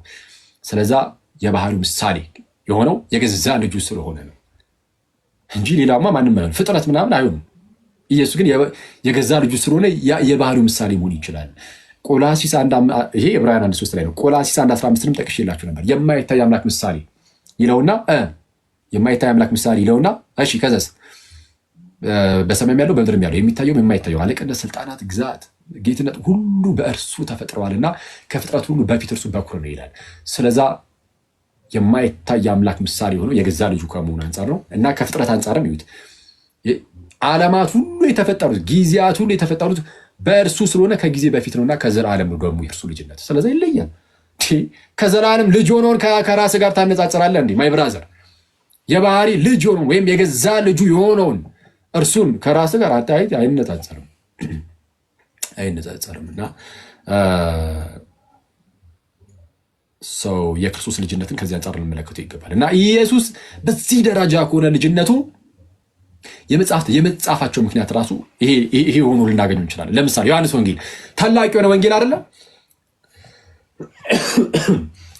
ኢየሱስ የእግዚአብሔር ልጅ የሚለውን ሰዎች እንዲያምኑ ተብሎ የተጻፈ ነው። ዮሐንስ ወንጌል ማስረጃ ዮሐንስ ወንጌል ምዕራፍ 20 ቁጥር 31 ላይ ኢየሱስ እርሱ ክርስቶስ የእግዚአብሔር ልጅ እንደሆነ ታምኑ ዘንድ አምናችሁም በስሙ ሕይወት ይሆንላችሁ ዘንድ ይህ ተጽፏል አለ። ወንጌሉ የተጻፈው እኮ አለ ዮሐንስ ኢየሱስ እርሱ ክርስቶስ የሕያው እግዚአብሔር ልጅ እንደሆነ እንድታምኑ አምናችሁም ደግሞ በስሙ ሕይወት ይሆንላችሁ ዘንድ ይህ ተጽፏል አለ። ስለዛ የተጻፈው የወንጌል መጽሐፍ እንኳን ምክንያት ነው። ታዲያ እንደማንኛውም ዝም ብሎ ልጅ ከሆነ የወንጌል መጽሐፍ እንኳን ምክንያት እስኪሆን ድረስ ይሆናል? አይሆንም እኮ አክሊል የእግዚአብሔር ልጅ እንደሆነ እንድታውቁና በስሙ ሕይወት እንዲሆንላችሁ የተጻፈው ሊባል ነው እንዴ? አይባልም። ኢየሱስ የገዛ የአብ ልጅ ነው። ይህንን ማመን ደግሞ ሕይወት ነው። ከዚህ ህይወት የሚነጥልን ደግሞ አንዳች አይኖርም። ከዚህ ህይወት ሊነጥለን የሚችል ማን ነው? ከዚህ ህይወት። ምክንያቱም ኢየሱስ የእግዚአብሔር ልጅ እንደሆነ ማመን በስሙ ህይወት እንድናገኝ የሚያደርገን ነው። ይህንን የሚቃረን ካለ ህይወትን የሚቃረን ነው። ህይወትን የሚቃረን ነው። ስለዛ ይህንን ልብ ልንለው ይገባል። ስለዛ በዚህ ምክንያት ኢቨን አንድ ሰው መዳን ሲፈልግ ለመጠመቅ አስቀድሞ ይሄኛው እንደ ፕሪኮንዲሽን ይጠይቃል። ኢየሱስ የእግዚአብሔር ልጅ እንደሆነ ታምናለህ ተብሎ መጠየቅ አለበት ማለት ነው አይደል? እንደዛ ነው። ለምሳሌ በሐዋርያት ሥራ ምዕራፍ 8 ላይ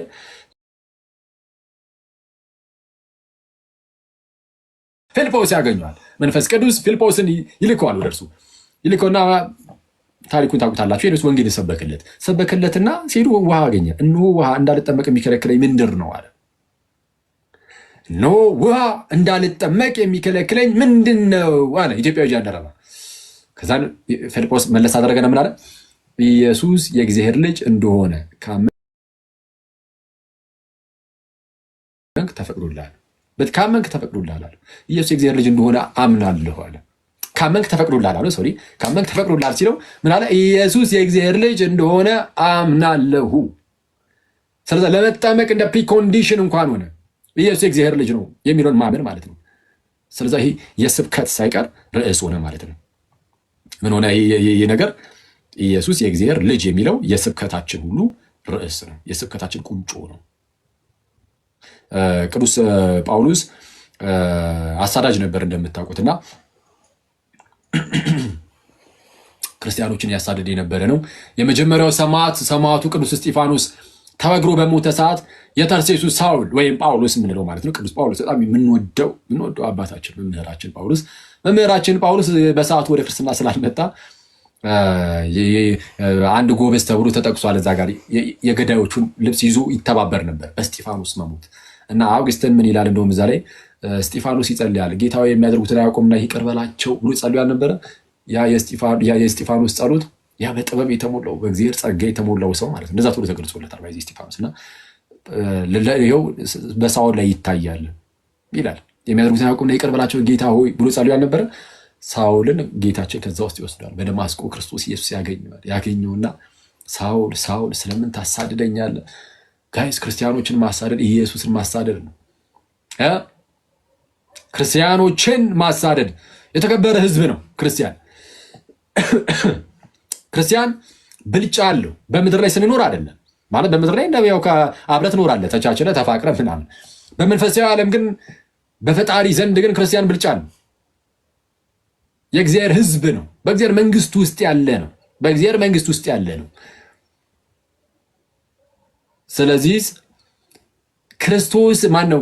ይህንን ህዝብ ይህንን የእግዚአብሔር ህዝብ እነዚህን ክርስቲያኖችን ይህን የእግዚአብሔርን ህዝብ መንካት ማለት ክርስቶስን መንካት ነው። እንዴ በዛ ደረጃ ነው። ይህንን ህዝብ እኛ እንደው ለእግዚአብሔር ህዝቦቹ እንሁንለት እንጂ በህይወታችን አስቀያሚ ሆነን ክርስቶስን ማሳየት ከበደን እንጂ የምድርም የእግዚአብሔር ህዝብ እንሁንለት እንጂ የእግዚአብሔርን ህዝብ መንካት ማለት የክርስቶስን ህዝብ መንካት ማለት ክርስቶስን መንካት ነው።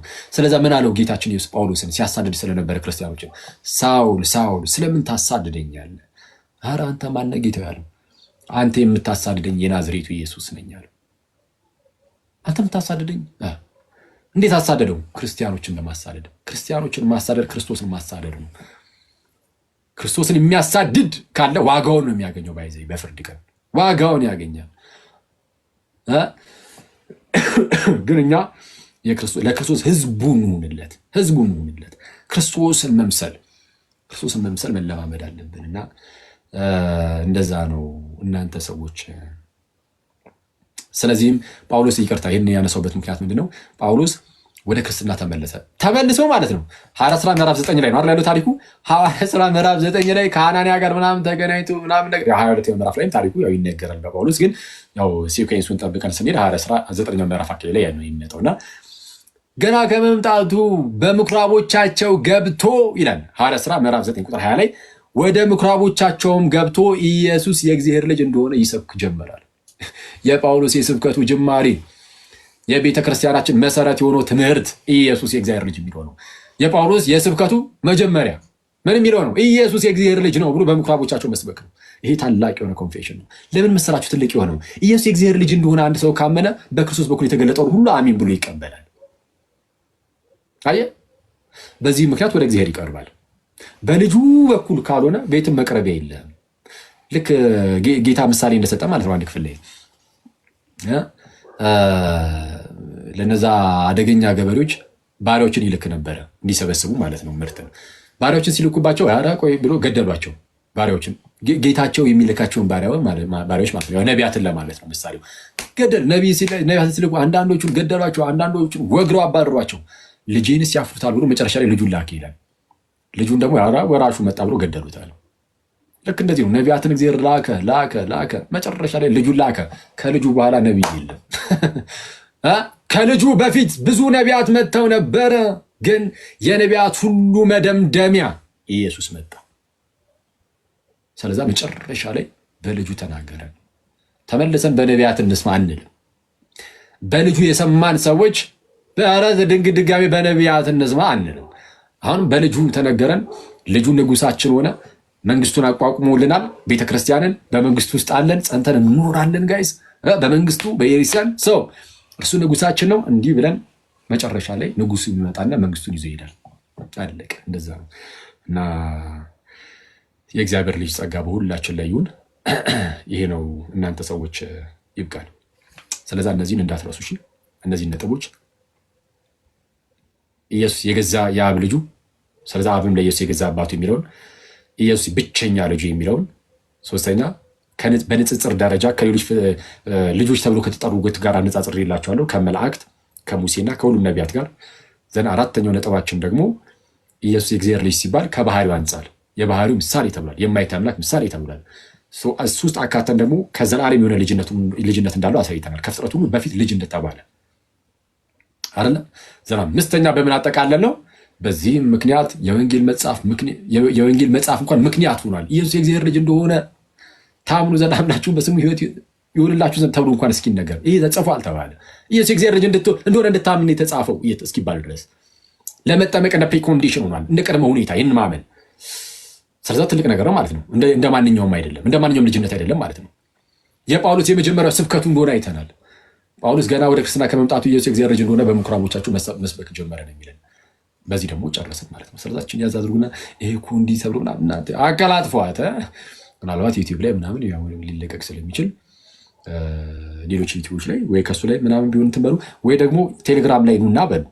ሐዋርያዊ መልሶች የሚል የቴሌግራም ቻናል አለ። ግሩፑን አይደለም፣ ግሩፑን ሪኮመንድ አደረግም። የዱርዬዎች ስብስብ ቀስ ብላችሁ እየተላመዳችኋቸው ተቀላቀሏቸው እና ቻናሉን ግን ተቀላቀሉና አክቹዋሊ ቻናሉ ግን ዝም ብላችሁ ግቡበትና እዛ ላይ አስቀምጥላችኋለሁ። ጥቅሶቹን አስቀምጬላችሁ ታዩትና በደንብ ትለማመዱታላችሁ። መጀመሪያ እናንተን ይዋሃዳችሁ ምናምን፣ ከዛ በኋላ ያው ታውቁታላችሁ። በእርግጥ ሁላችሁ ዝም ብላችሁ ያዟትና ጥቅሱን ተጠቀሙት ከጓደኞቻችሁ ጋር በመስሪያ ቤት፣ በትምህርት ቤታችሁ፣ ዩኒቨርሲቲ፣ ሃይስኩል ምናምን